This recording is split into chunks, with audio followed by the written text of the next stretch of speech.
Y bueno, sin más preámbulo, damos la bienvenida a nuestro primer invitado de esta tarde en Negocios en Imagen. Nos acompaña el maestro Alejandro Hernández Bringas. Él es el presidente nacional del Instituto Mexicano de Ejecutivos de Finanzas. Y es que, pues, el IMEF acaba de presentar, pues, sus estimados, digamos que sus pronósticos para el próximo año.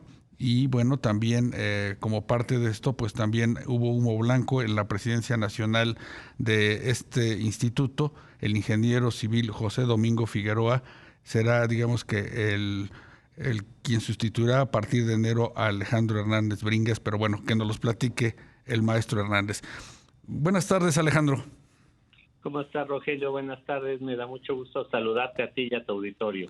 Pues coméntanos ya, listo el relevo en el Instituto Mexicano de Ejecutivos de Finanzas. Ya estamos listos. Hace algunos días, un par de semanas, en Asamblea General Ordinaria se votó y se aprobó el relevo del ingeniero José Domingo Figueroa para tomar las riendas del Instituto Mexicano de Ejecutivos de Finanzas para el año de 2023.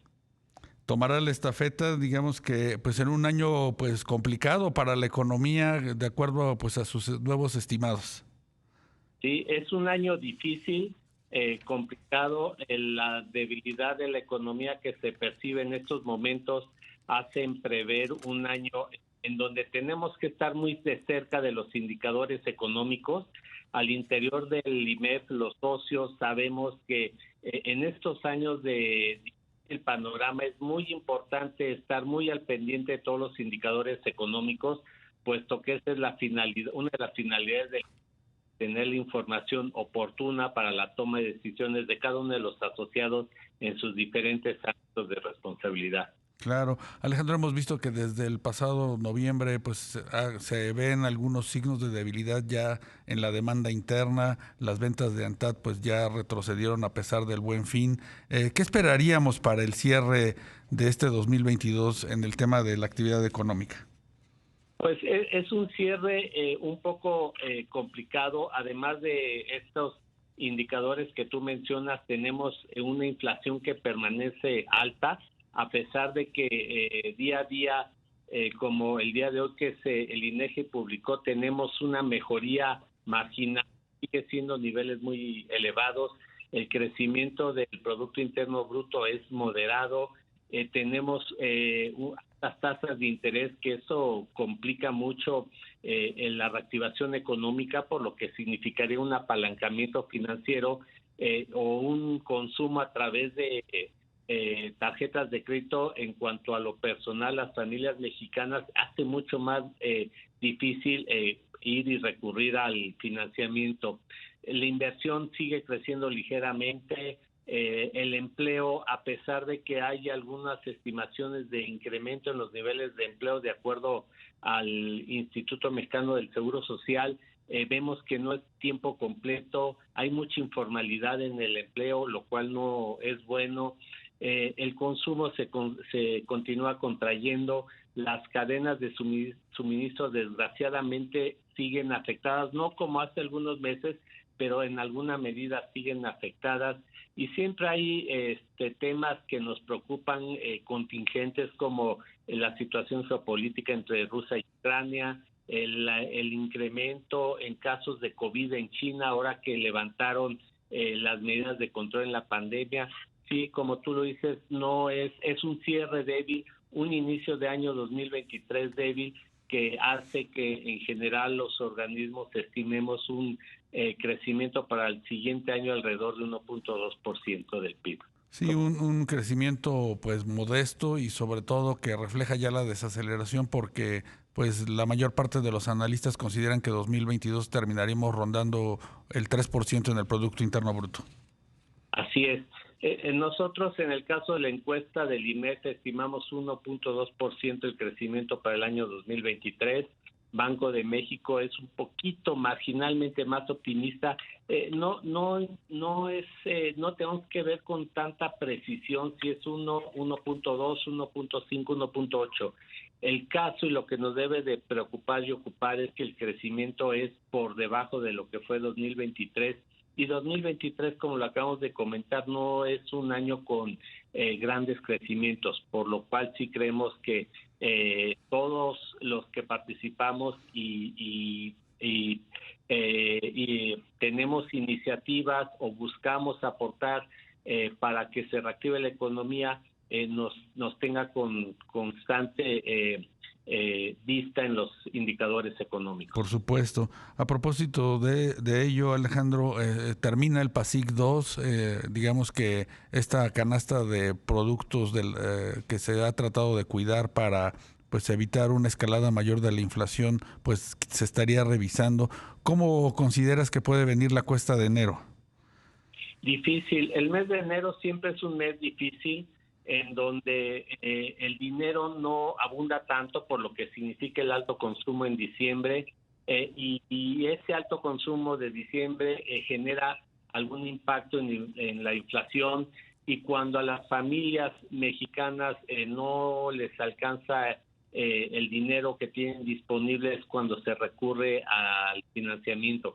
Y es ahí donde tenemos que tomar muy en cuenta que las altas tasas ya nos van a afectar, nos va a costar el dinero a fin de año, y por lo que se ve durante los primeros meses de 2024 va a tener un alto costo financiero el uso del financiamiento, así es que se ve difícil.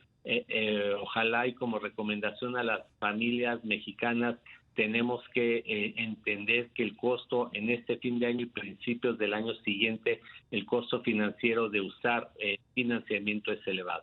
Sí, como tú dices, Alejandro, habrá que ser muy prudentes, sobre todo con el uso de la tarjeta de crédito. Son las tasas más altas del mercado, sin duda, las del crédito al consumo. Tasas, pues, que ya hablando de niveles bajos de 40% anual y de ahí para arriba, y pues de ahí que tendrán que ser las familias, pues, muy conservadoras en sus gastos en este fin de año. Alejandro, hay también un tema que inquieta mucho a las tesorerías, a las empresas, que es la recesión en Estados Unidos. Ahí, ¿cómo podría comportarse México con relación a esta menor demanda en nuestro vecino del norte? Es un tema que como bien tú lo dices, nos preocupa a todos. Un tema muy importante que nos ayudó en 2022 fue las exportaciones y la entrada de divisas a través de las remesas. Cuando la economía norteamericana se contrae, disminuye, y tanto la entrada de remesas como las exportaciones. Por un lado, el tema, además, otra cosa que creemos que puede disminuir el nivel de las exportaciones. Tú recordarás que el año pasado el alto costo de la logística de exportación desde Asia hasta Estados Unidos hizo que disminuyeran las exportaciones de Asia hacia Estados Unidos, y ahí es donde las empresas mexicanas ganaron por el hecho de la empresa mexicana exportar insumos a Estados Unidos.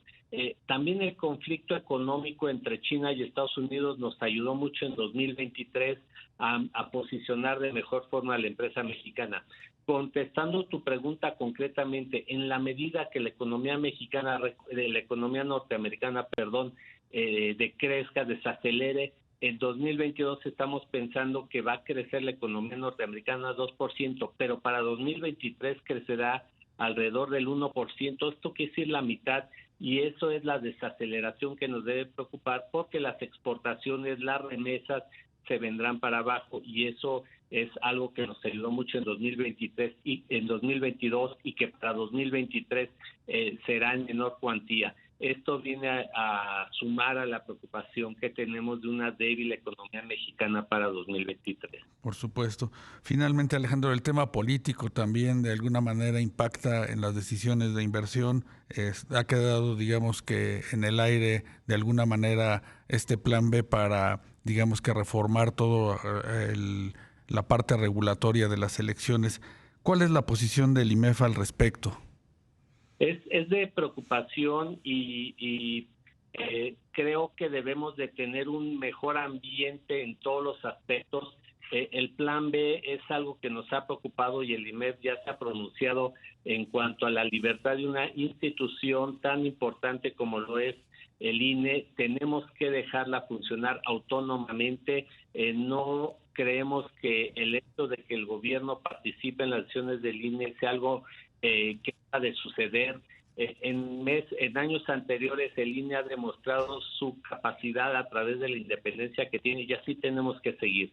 El INE nos ha demostrado que el voto del ciudadano mexicano es muy importante, y hemos tenido cambios de partidos políticos en el control del gobierno, y es algo que debe de mantenerse. Un mal ambiente político viene a inhibir la inversión, viene a retroceder. Hemos platicado que vamos a enfrentar un año 2023 y 2024 probablemente estemos en la misma situación, y este mal ambiente viene a perjudicar, a inhibir la inversión.